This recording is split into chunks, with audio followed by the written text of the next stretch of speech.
1000 एकादशीचे पुण्य. एकादशीचा उपवास हजारो आणि लाखो पापांचा नाश करण्यासाठी एक अद्भुत दैवी वरदान आहे. परंतु एका जन्माष्टमीचा उपवास 1000 एकादशीचे उपवास करण्याइतकेच महत्त्व देणारे आहे. जर तुम्हाला एकादशीचा उपवास करणे जमत नसेल, तर तुम्ही जन्माष्टमीच्या उपवासाने शुभ फळ मिळवू शकता. अकाली मृत्यूपासून संरक्षण. जन्माष्टमी उपवासासंबंधी भविष्य पुराणात असे लिहिले आहे की जन्माष्टमी उपवास अकाली मृत्यू होऊ देत नाही. जे जन्माष्टमीचे व्रत करतात त्यांच्या घरात गर्भपात होत नाही आणि जन्म घेणाऱ्या गर्भाला देवाचा आशीर्वाद प्राप्त होतो. जन्माष्टमीच्या उपवासासोबत मध्यरात्रीनंतर भगवान श्रीकृष्णाचा जन्म सोहळा करावा आणि विधिवत पूजन करावे. जन्माष्टमीच्या व्रतामध्ये संयम.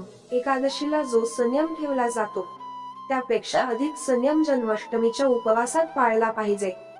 बाजारातली उघड्यावरचे पदार्थ खाणं असंही धोकादायक असतंच, पण जन्माष्टमीच्या दिवशी तुमच्या जिभेवर ताबा ठेवावा. बाहेरचे चटपटीत पदार्थ, चहा, नाश्ता किंवा उघड्यावरचे पदार्थ तोंडात टाकू नका. दररोज अन्न आणि पाणी ग्रहण करतोच, या दिवशी देवाच्या भक्तीचा रस प्यावा. भगवान श्रीकृष्ण यांचा जन्म श्रावण महिन्याच्या कृष्ण पक्षातील अष्टमीला झाला होता. भक्त ही तारीख श्रीकृष्ण जन्मोत्सव म्हणून साजरा करतात आणि जन्माष्टमीचे व्रत करतात. आपल्या वेद आणि पुराणांमध्ये या व्रताच्या वैभवाबद्दल काही विशेष गोष्टी सांगितल्या आहेत.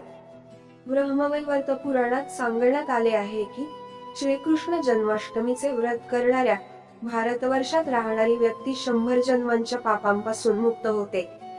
दुसरीकडे गर्भवती महिलांनी उपवास करण्याबाबत भविष्य पुराणात सांगितले आहे की जन्माष्टमीचे व्रत केल्याने तिचे गर्भ पोटात व्यवस्थित राहते आणि बाळ योग्य वेळी जन्माला येते. तसेच नवनवीन व्हिडिओ पाहण्यासाठी चॅनलला सबस्क्राईब नक्की करा.